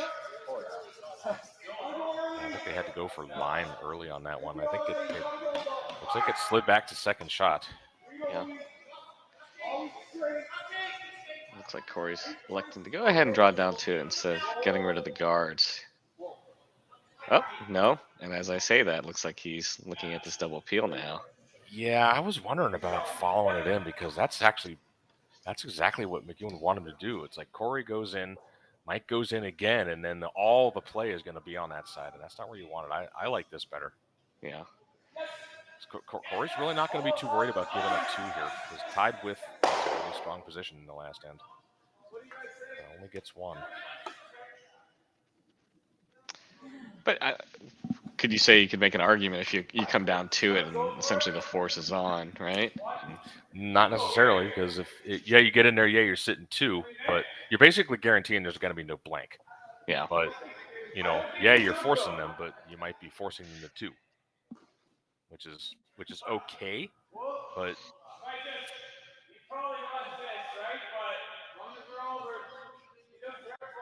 yeah, that's the danger is you go hard. It's like, all right, I'll hold you to 2, but then one missed shot could suddenly turn a 2 into a 3, and Oh, yeah.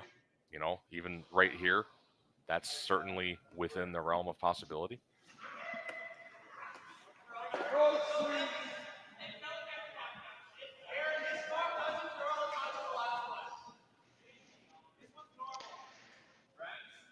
Now looking, are they looking to get an inside roll here? Or no, actually just draw. It's just a draw, yeah. Oh, okay. Yeah, there's no need for them to hit that red just yet. But, that slid quite a ways deep.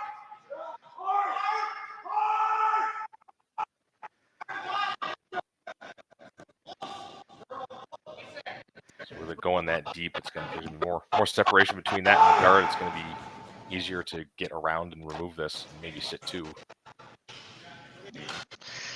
With the end getting a little bit messier like this, who does it favor? Well, more rocks in play favors McEwen because they're the ones that are behind on the scoreboard. Generally, more rocks in play favors the team that's trailing because they need the offense. But just because of where those 2 are, it's not a great setup for McEwen. Yeah. Sweeping early to hold the line now.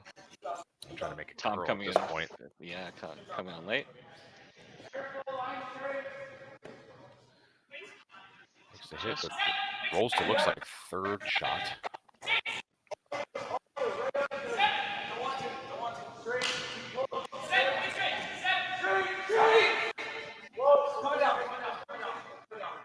So Ryan Fry going to give another go at this outturn draw. Try to keep this one a little higher in the rings.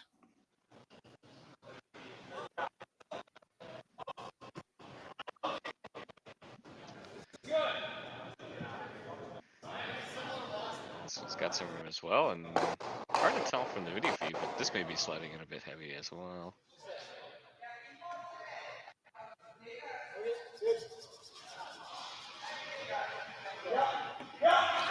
Stops back 8, but again, on the deep side. Yeah. It may just be a spot that's maybe fooling both teams, or Yeah, that's very possible. This one actually over curling, unlike the last one.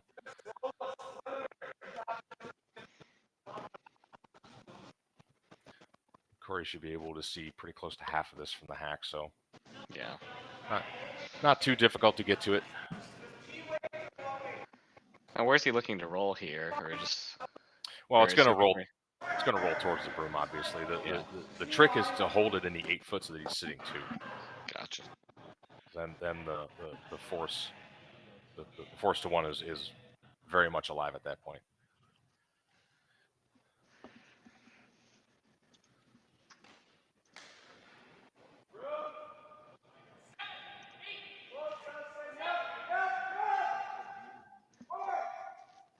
getting up to 570, almost 600 people watching us in the YouTube stream. That's great.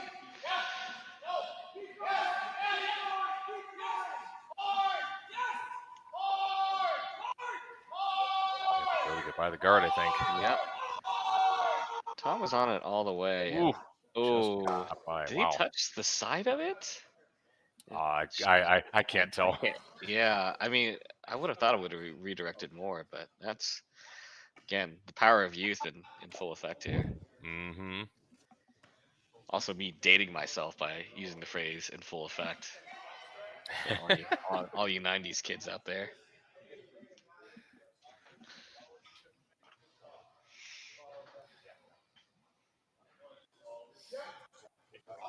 Now the discussion is what best to do here. Dropkin sitting 2. You're absolutely not blanking at this point. So now it's basically what can we do to get ourselves to? So Yeah. Couple of ways to think about it. Mike was looking at trying to play that double, or maybe the hit and roll off of the right one. Off the right side. Yeah, that was the only thing I was thinking. I mean, could make a direct play on the shot stone. You could maybe try a freeze of some kind if you get a freeze right on the face. Yeah, I think with it behind T, it's freeze is not a easy shot by any means here, and no, that ice. It looks like they're going to be trying a soft weight hit and roll. Yeah, try and get to the inside and roll behind the guard, and hope Korey misses the freeze. Yeah, it's going to be behind from this angle. It looks like it's going to be behind the T line, but I don't really think it's late enough in the end and late enough in the game that you kind of have to take a couple of risks.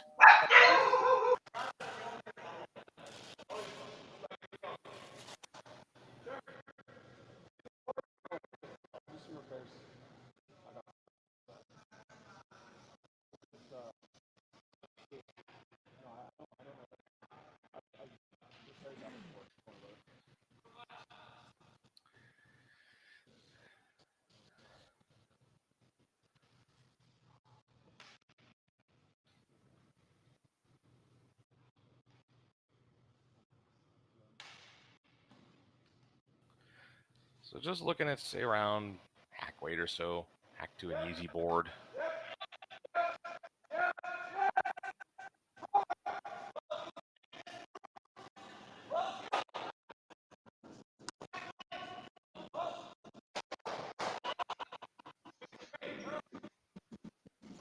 Brent on it early, switching it up here. Oh, a few late licks here, and rolls open. Now just a hair of extra finish right at the end caused it to roll out in the open. Mike had a really good shot there until just the last couple of feet, and it really snapped kind of hard.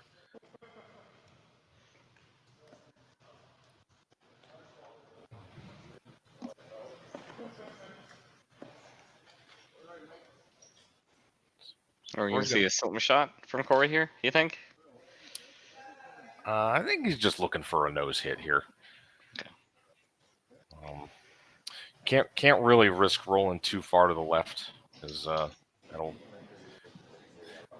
actually kind of improve the angle if Mike tries to take on some kind of long double with his last one. Yeah. A nose hit is going to make a double for 2 pretty hard.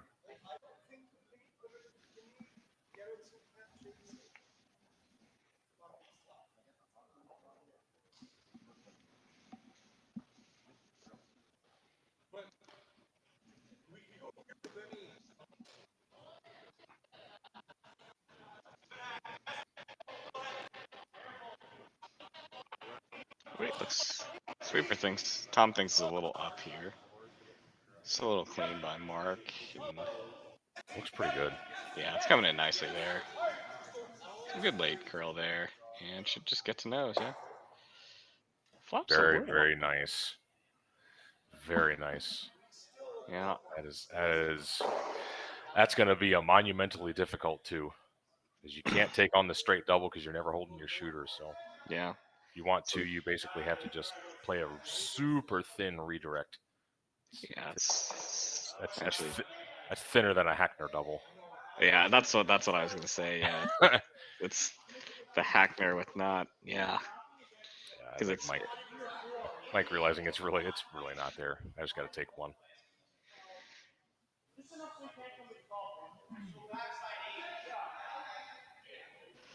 so the call here is to take one and then 2 consecutive steals instead of Yep.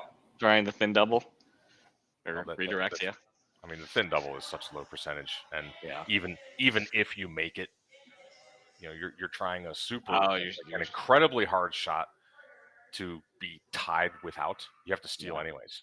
yeah. That's true. So you might as well take the makeable shot here, and well, you got it. You'd have to steal in any case. So let's keep the game going at least.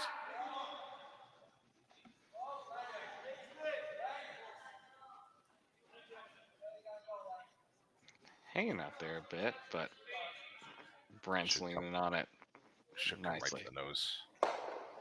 Well played. Yep, nicely thrown. It's a score of 1. McEwen is going to be trailing 3-2 without the hammer in the 8th and potentially final end, and we're going to have that for you right after this.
All right, we're back for the 8th end.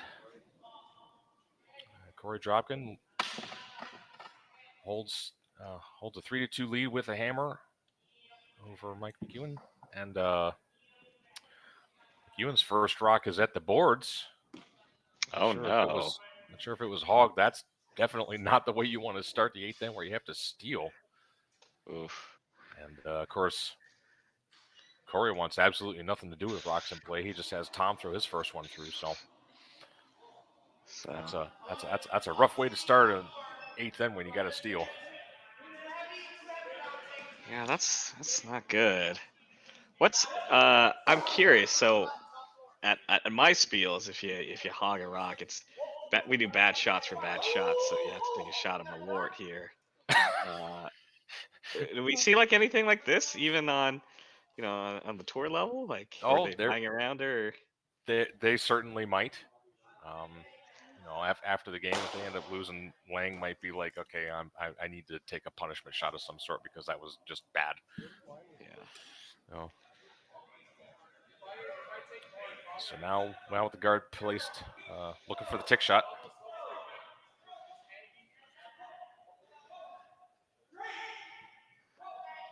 Yep, sweepers very close to managing this. Yep. Gosh, that's good. That's really nice stuff.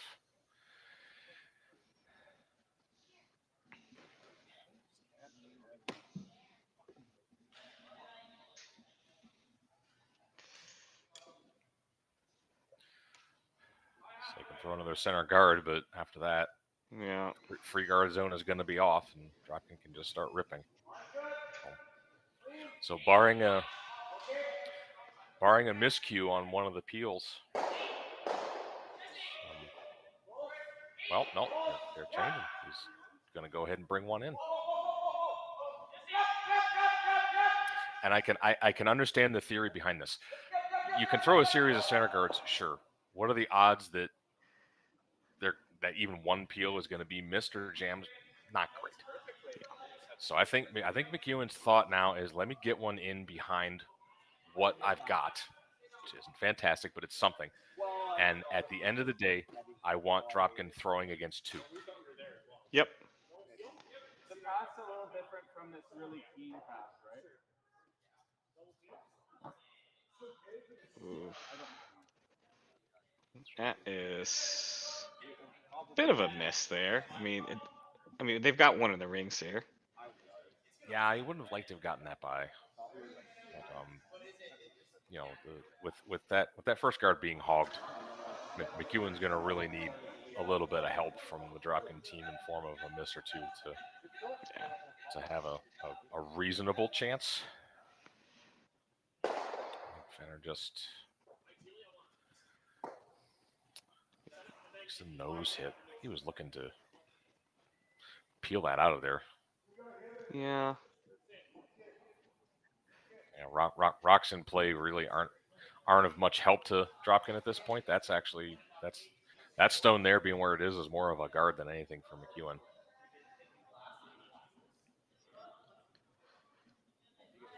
Not looking to go behind it, but with that rock being top 12, probably need to get some separation. So probably having to go behind the tee here. Yeah. Oh, for sure. Yeah, you're going at least back 8 foot. It's really just about getting something in the house behind cover where it can't be removed. It doesn't even necessarily need to be shot yet at this point. You've got lots of stones yet to come. That's coming up.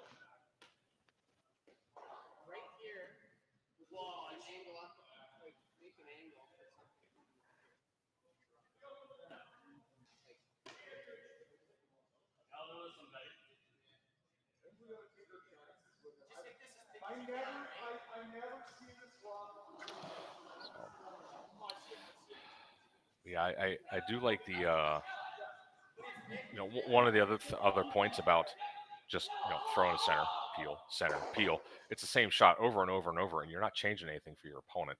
But this is making them throw some different shots on different lines. And Yeah. It doesn't matter if you're a first week club curler or you've been playing on the tour for 20, 30 years. As I was saying, no one makes everything, and you're going to create there's going to be misses, and it's just about changing things up and creating pressure and just making your opponent do different things. You never know. Yeah. I mean, Korey still have to, think about strategy instead of easy peels. And even though that shot was made for a double, there's still rocks in play. There's still stuff to come behind. And, yeah, so, I mean, even with this hog here, it's been great call by Mike to get something going. Yeah, I mean, sometimes stuff like that happens, and you've got to play what you're given. Play what they give you. And I mean, are the odds good? No, but they're better than 0. So you just you take what the opponent gives you.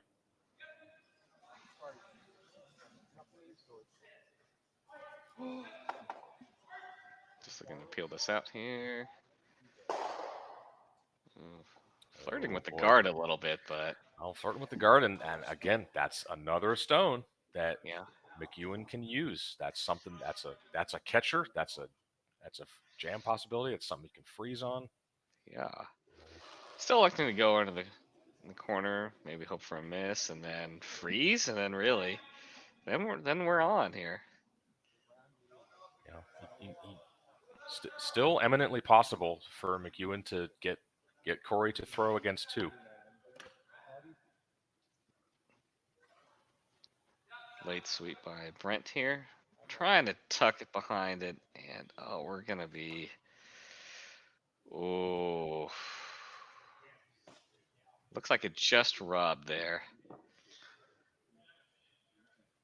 Oh, and now this is You see a little smile from Korey there. I think he's thinking if they take this shot at this double, it might well. jam. Yeah. It's dangerous, okay? Because you look at it. Yeah, sure, you can go ahead and try to drive that red into the yellow, but where's it going? Look at what's in the back of the 8-foot. That's But if you try to go straight at it, you can't see the whole thing. What happens if you pick your own out? yeah.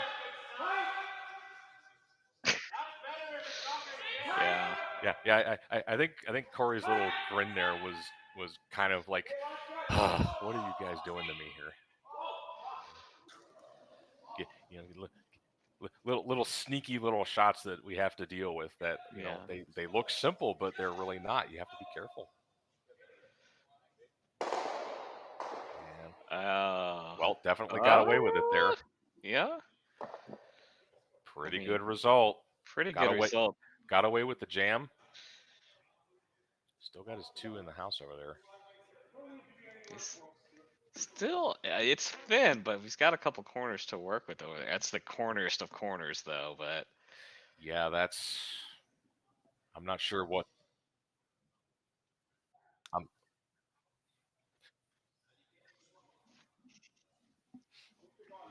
I'm not sure what's beyond the weeds. Maybe the sticks, but yeah, those stones are definitely out in the sticks. And again, I don't really know what else you do if you're McEwen. I mean, it's all you've got.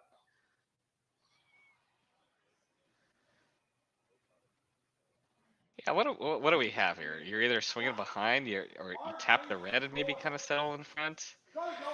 You come behind it. I mean, come behind it, leave it half open.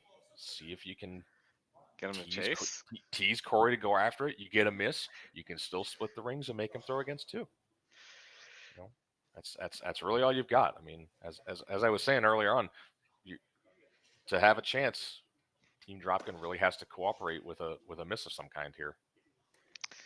You know, and it's fascinating that we've got this end shaping out because you have one rock going, the lead rock going through. You've got a successful tick made, and we still got a lot to talk about here. Absolutely.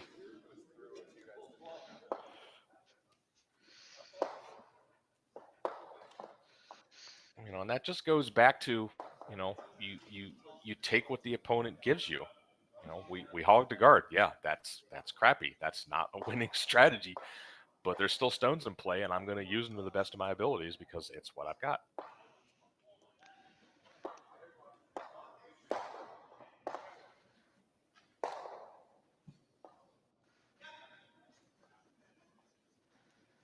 The side's been curling a bit more with this inside out, so on it early to hold the line. Maybe late licks from Brent here once we get by. This needs to stop. Oh, this needs to check. Oof. Through it goes. Oh.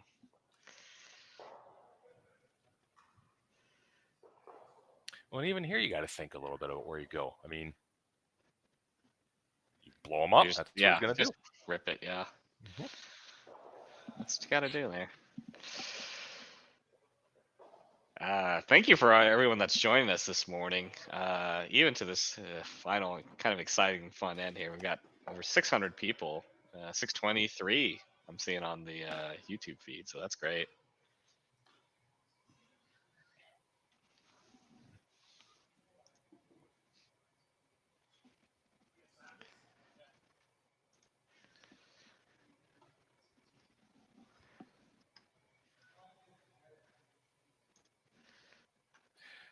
You know, one shot that some club players might say is, "Why are you hitting this? Why don't you just put one in the 4-foot somewhere?" And he's got to hit it. Then you got an open hit. It's like, okay, well, what happens if you're deep and he freezes to you? Yeah. You need fewer rocks in play, not more. Yep. Or if he's light, you're leaving him a guard. Yeah. Absolutely. Yeah. If that thing picks and stops as a center guard, well, how foolish do you feel for even throwing that thing? All right. Let's see if Mike can kind of make up for it. I guess. Yeah. I mean, you could freeze here. It's going to be tough to get rid of it. So, you know, it's either freeze or the best. No, the quote unquote best, because it's really not that good, but it's all you got. Again, probably I would probably be looking at coming around this one on the right. On the right hand side? Yeah, just leave it half open. And you're counting on he's got to miss the 8-foot, right? Yeah, he's got to miss the 8-foot either. Not way, likely, but yeah. Again, what do you do? Looks like Mike's going to be going to the other side based on this. Yeah. And that may be just a matter of preference. I think me as a club level curler, like I like the left hand side because I've got a little bit of backing here, but I think he trusts his way, trusts the sweepers to get him in the right spot here. You need every edge you get, every little bit of real estate you can get here.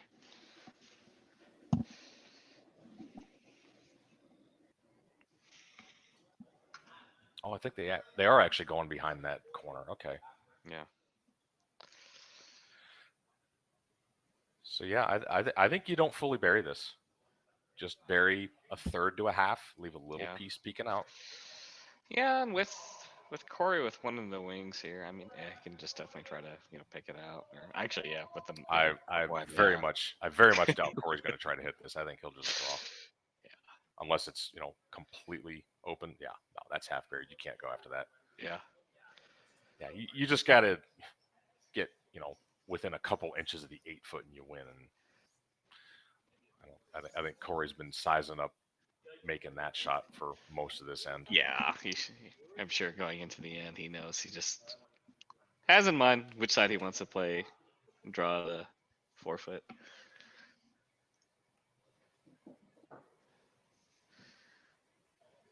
Right at the end of the game, we got Dropkin the Elder checking in. Good to see you, Keith. Pleased we got the chance to call the game.